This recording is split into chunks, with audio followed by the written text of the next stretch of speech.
साथियों नमस्कार, मैं हरिश्चंद्र बर्णवाल इस वीडियो में आप सभी का स्वागत करता हूं। दोस्तों, डोनाल्ड ट्रंप को झटके पे झटका लग रहा है।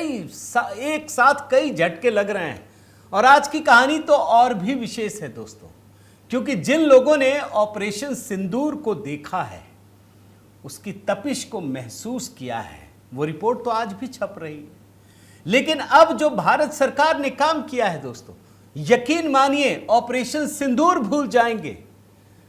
अगर एक लाइन में कहूं तो यह कह सकता हूं कि आ गया सबका बाप।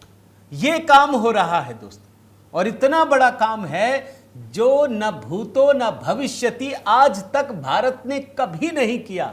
आज मैं आपको इसकी कहानी दिखाऊंगा, और कहानी में तो आज बहुत सारी चीजें हैं।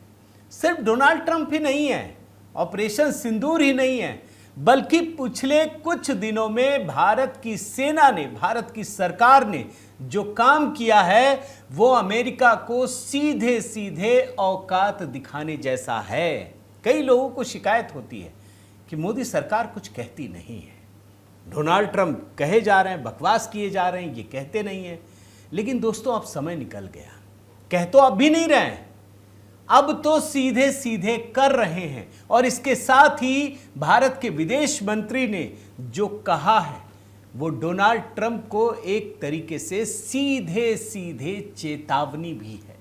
आज के वीडियो में बड़ा मसाला है, आप जरूर देखिए और पूरा देखिए। मैं निवेदन करता हूं, आपको मैं एक एक झटके भी दिखाऊंगा दोस्तों, किस तरीके से भारत सरकार कार्रवाई कर रही है, एक्शन ले रही है, वो सब कुछ आपको पता चलेगा। आपसे निवेदन है दोस्तों कि ज़रूर कमेंट करके अपनी राय भी रखिएगा। और हाँ, HB मेलोडी पर नारी शक्ति को लेकर दोस्तों हमने जो गीत अपलोड किया था, बदल गई तस्वीर, उसे आप लोगों का भरपूर प्यार मिल रहा है, स्नेह मिल रहा है। मैं निवेदन करता हूं कि अगर आपने नहीं देखा है तो ज़रूर देखिएगा। अगला गीत दोस्तों गणपति उत्सव को लेकर है, उसका भी हमें भी इंतज़ार है, जल्द ही आपके सामने प्रस्तुत करूँगा। आइए शुरू करते हैं। लेकिन जो लेटेस्ट खबरें हैं ना दोस्तों, उससे पहले कुछ आपको पुरानी चीज़ें याद दिलाता हूँ। याद दिलाना ज़रूरी है ताकि आप समग्र रूप से सारी चीज़ें एक साथ समझ सकें। अब जैसे मैं छोटी छोटी खबरें दिखा देता हूँ, आप भूले नहीं होंगे जब ऑपरेशन सिंदूर में पाकिस्तान के नूर खान एयरबेस पर हमला किया गया, तब ये जानकारी छन छन कर सामने आई। सच्चाई तो अब भी किसी को और कभी किसी को नहीं पता चलेगा कि इस एयरबेस पर अमेरिका के परमाणु बम थे। और ये वही जगह है जहां पर 10 साल 15 साल पहले जब एक भूकंप आया था ना, तो अमेरिका ने 300 वैज्ञानिक और 300 इंजीनियर भेज दिए थे। ये वो एयरबेस था जो अमेरिका के कब्जे में रहा। ये खबर आप भूले नहीं हो। दूसरी खबर, डोनाल्ड ट्रंप, और ये कल की खबर है कि 40वीं बार उन्होंने ये कहा कि मैंने भारत पाकिस्तान के युद्ध में सीज फायर करवाया, मध्यस्थता करवाई। भारत सरकार मना कर चुकी है, लेकिन ये इतने बेशर्म हो चुके हैं कि आज भी बोल रहे हैं, और ये 40वीं बार है। मैं गिनती के साथ बता रहा हूं, मैं बहुत डेप्थ में नहीं जा रहा।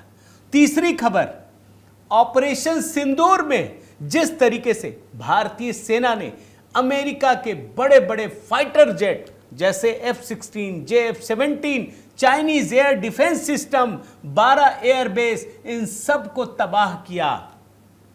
लेटेस्ट खबर यह है कि पाकिस्तान अब फिर गिड़गिड़ा रहा है अमेरिका के सामने, हमको कुछ दे दो, हमारा तो सब बर्बाद हो गया। और एक चौथी खबर दिखाता हूं, ऑपरेशन सिंदूर के बाद किस तरीके से भारत के 9 हथियारों ने पूरी दुनिया को अपनी ताकत दिखाई।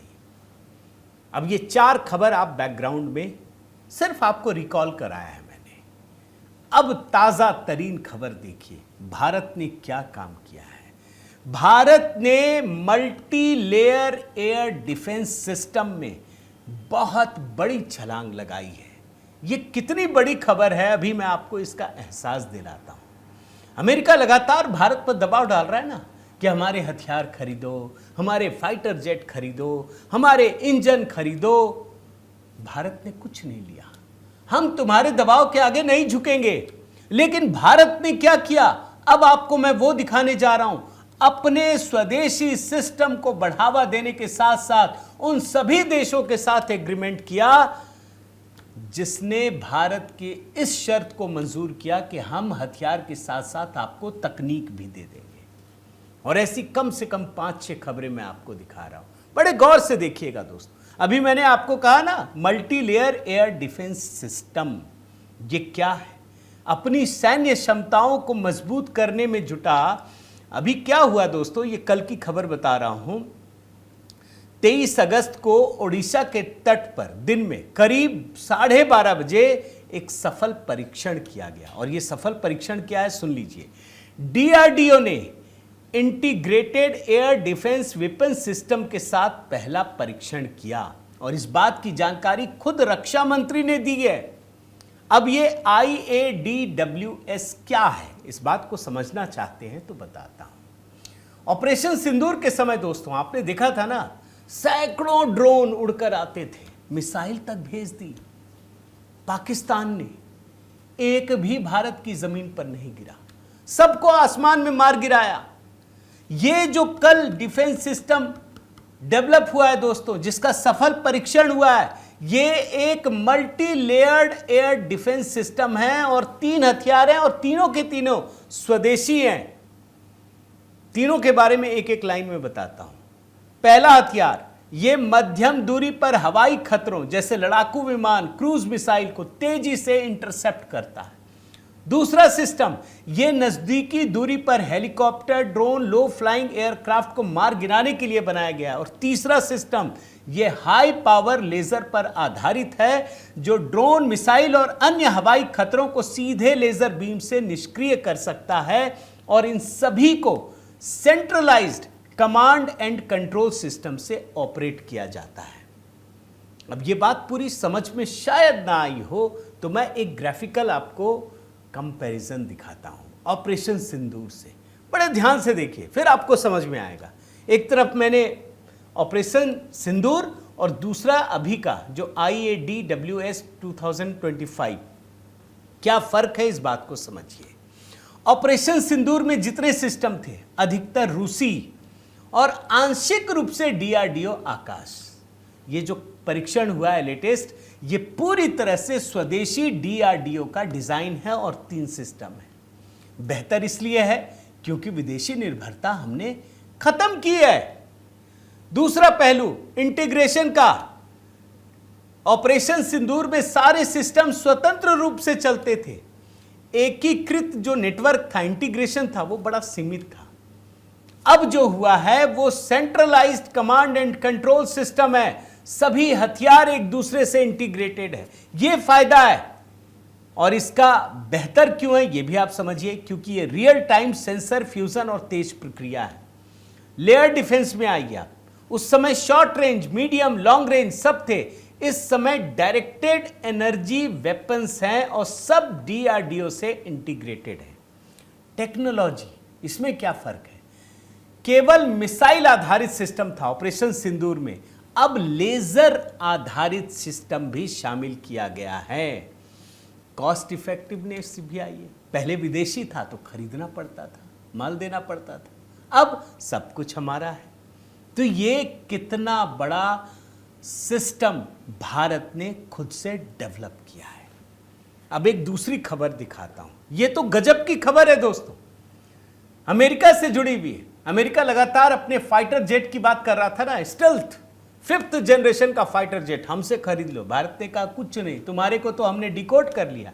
अब वो इंजन के पीछे पड़ा हुआ था, क्या हमारा इंजन GE 414 ये हमसे खरीद लो, जो स्टेल्थ फाइटर जेट के लिए उपयोग होता है।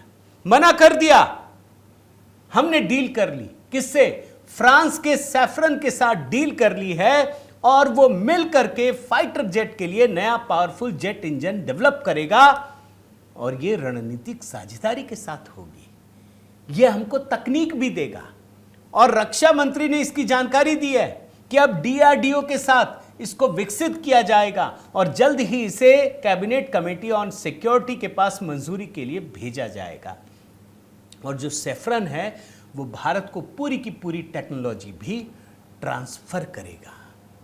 मैं आपको ट्वीट भी दिखा देता हूं। आपको पूरी बात समझ में आएगी। देखिए, आज हम 5th जनरेशन फाइटर एयरक्राफ्ट बनाने की दिशा में भी कदम बढ़ा चुके हैं। हम एयरक्राफ्ट का इंजन भी भारत में ही बनाने की तरफ बढ़ चुके हैं। हम लोग फ्रेंच कंपनी सैफरन के साथ इंजन मेकिंग का काम भारत में शुरू करने जा रहे हैं। ये दूसरी बड़ी खबर है। तीसरी देखिए, अग्नि 5 क्यों महत्वपूर्ण है, बस हेडलाइन से समझ लीजिए आप, फिर इसके बारे में भी आपको बताता हूं। अग्नि 5 के धमाके से थर्राया पाकिस्तान, जहर भी उगल रहा है और इसका डिप्टी पीएम गिड़गिड़ा भी रहा है। बात कर लो।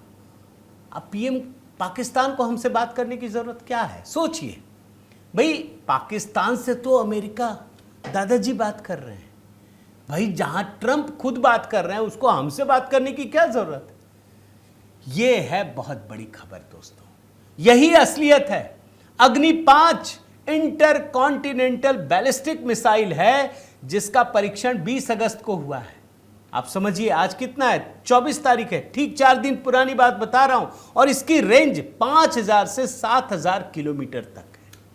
और इसकी खासियत क्या है दोस्तों? अब भारत के रेंज में पूरा एशिया, यूरोप और अफ्रीका तक हम मार करने में सक्षम हो गए हैं। और इस बार जो अग्नि 5 मिसाइल है वो क्यों चर्चा में है वो भी समझ लीजिए।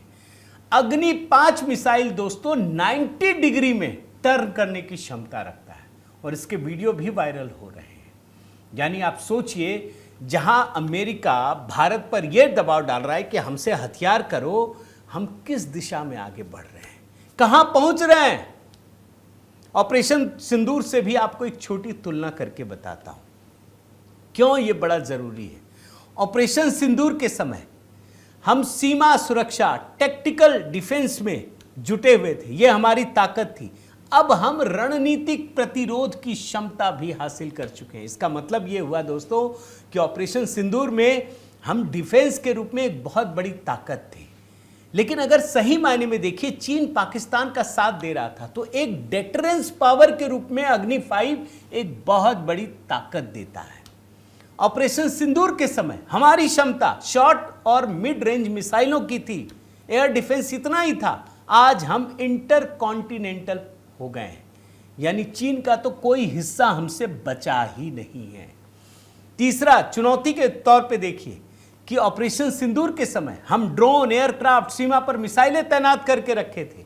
लेकिन अब हम पाकिस्तान और चीन दोनों को एक साथ कवर कर सकते हैं। इसकी खासियत है अग्नि 5 की कि ये कई क्षेत्रों में एक साथ मार कर सकता है। यह बड़ी खासियत है दोस्तों। ये तीसरी कहानी है। चौथी कहानी आपको दिखाता हूं और ये कल की कहानी है, 23 अगस्त की। 23 अगस्त को भारत सरकार ने प्रोजेक्ट 75 इंडिया के तहत भारत में 6 एडवांस्ड सबमरीन का निर्माण करने की मंजूरी दी है और इसके लिए जर्मनी सरकार से, जर्मन से सहयोग लेने को मंजूरी दी गई है। यहां भी अमेरिका की ऐसी की तैसी हो गई।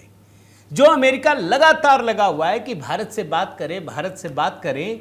अब भारत ने जो प्रोजेक्ट 75 इंडिया जो सबमरीन के लिए है, ये एक बड़ी ताकत होती है। जर्मनी से बातचीत करने की पहल शुरू कर दी गई है। यह भी अमेरिका के लिए बहुत बड़ा झटका है। चौथी खबर, चौथी नहीं 5वीं खबर अब आपको दिखाता हूं। यह देखिए, बेंगलुरुज काला भैरव कॉम्बैट AI ड्रोन। यह खबर 22 अगस्त की, परसों की है दोस्तों। बेंगलुरु में flying wedge defence and aerospace ने भारत का पहला आर्टिफिशियल इंटेलिजेंस चालित मीडियम एल्टीट्यूड लॉन्ग, अब देखिए ये एक नए तरह की चीजें हैं जिसमें स्वार्म स्ट्राइक करने में भारत की सेना सक्षम होने वाली है। एक छठी खबर भी दिखाता हूं और उसके बाद दोस्तों कुछ चीज़ें ऐसी आपको दिखाना चाहूँगा जिससे इस बात का जवाब मिलेगा कि जो लोग कहते हैं ना कि भारत सरकार कुछ कहती नहीं है, वो क्या कह रही है ये आपको पता चलेगा। इस खबर को देखिए, 20 अगस्त को कैबिनेट कमेटी ऑन सिक्योरिटी ने 97 स्वदेशी तेजस फाइटर जेट इन विमानों की खरीद को मंजूरी दी है।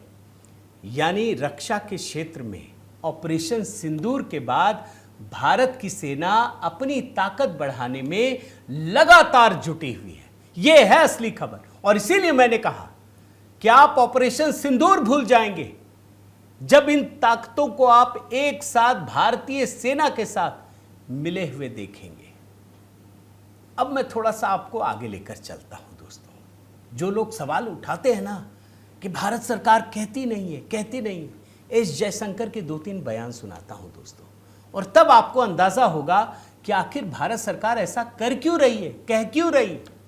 उनसे एक सवाल पूछा गया अमेरिका को लेकर के कि आप तेल खरीदते हैं, पता है क्या कहा उन्होंने?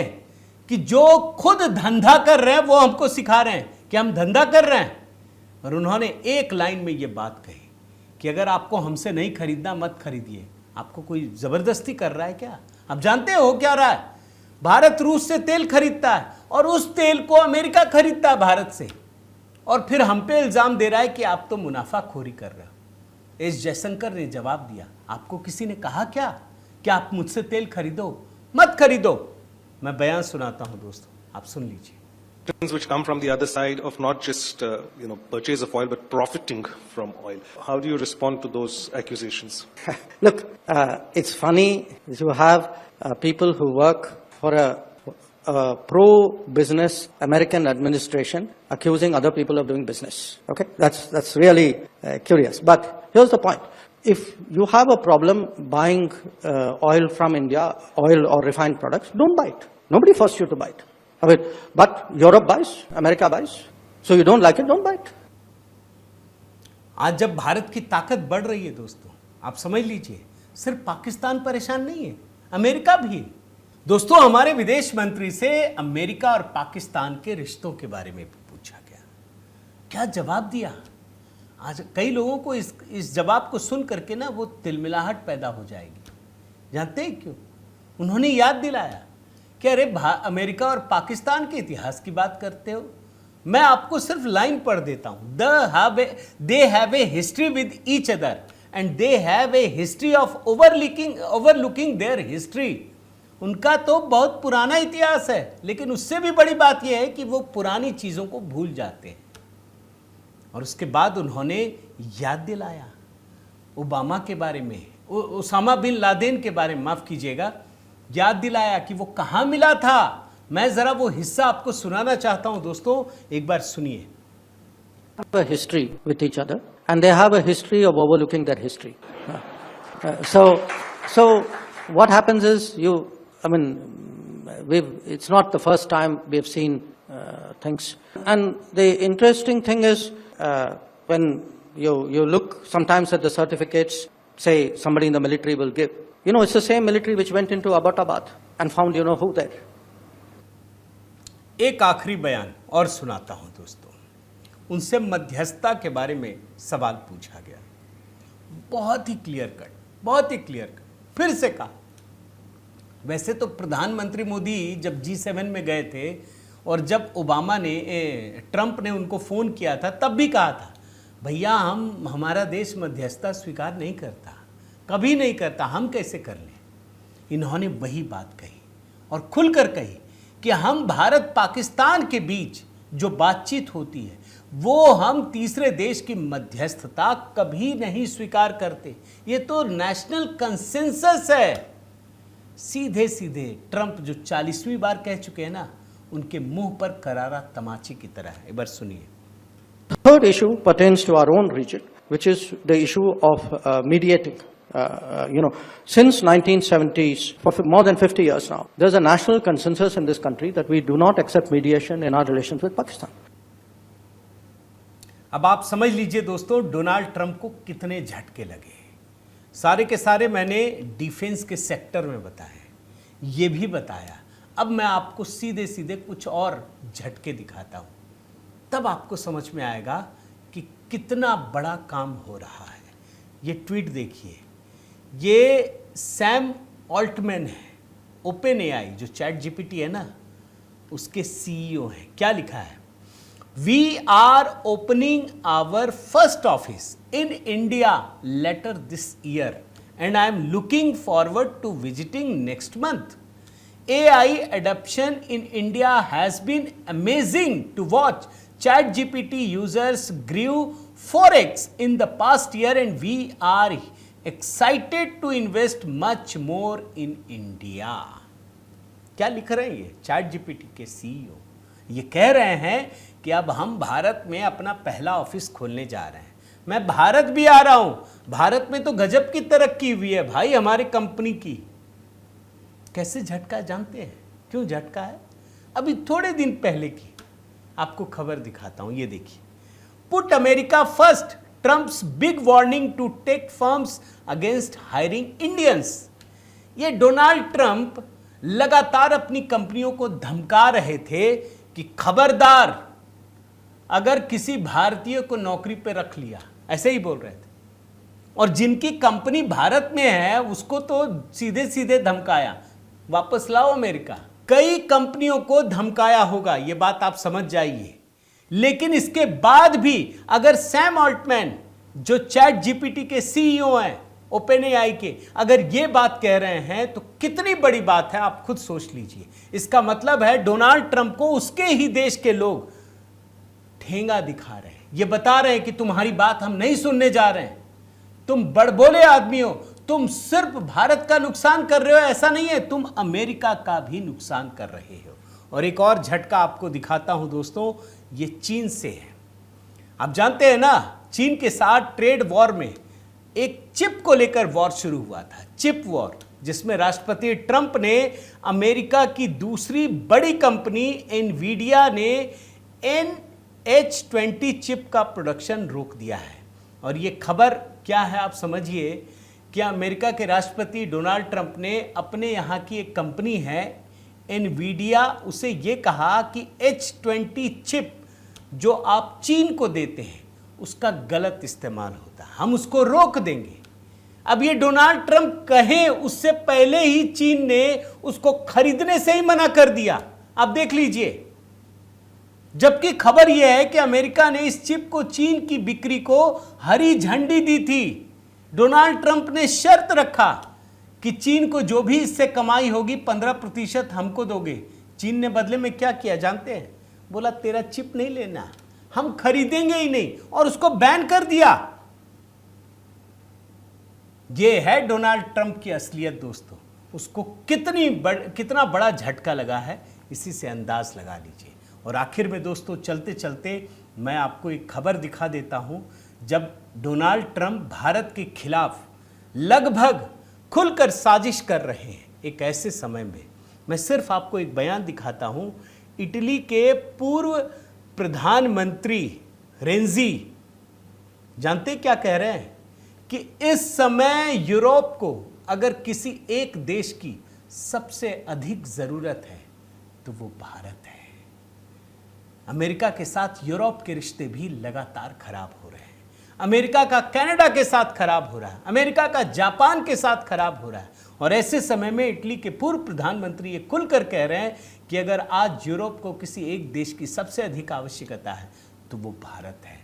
और यही डोनाल्ड ट्रंप के लिए सबसे बड़ा झटका है। तो दोस्तों आज के वीडियो में उन सभी आयामों को सम्मिलित करने की कोशिश की है दोस्तों, जिससे आपको पता चलेगा कि पूरी दुनिया का जो जियोपॉलिटिक है वो किस तरीके से बदल रहा है। उम्मीद करता हूं दोस्तों ये वीडियो आपको पसंद आया होगा। ज़रूर कमेंट करके अपनी राय रखिएगा। आपसे निवेदन है कि अगर आपने चैनल सब्सक्राइब नहीं किया है तो ज़रूर कीजिए, लाइक कीजिए, बेल आइकन दबाइए। और हाँ दोस्तों, HB मेलोडी जहां लगातार नए गीतों का सिलसिला जारी है, वहाँ भी अपने प्रेम और स्नेह को ज़रूर दीजिए। और देखिए कमेंट में मैंने पिंड भी कर दिया है, तुरंत ये गीत देखिए, बताइए कैसा लगा। बहुत बहुत धन्यवाद। जय सिया राम।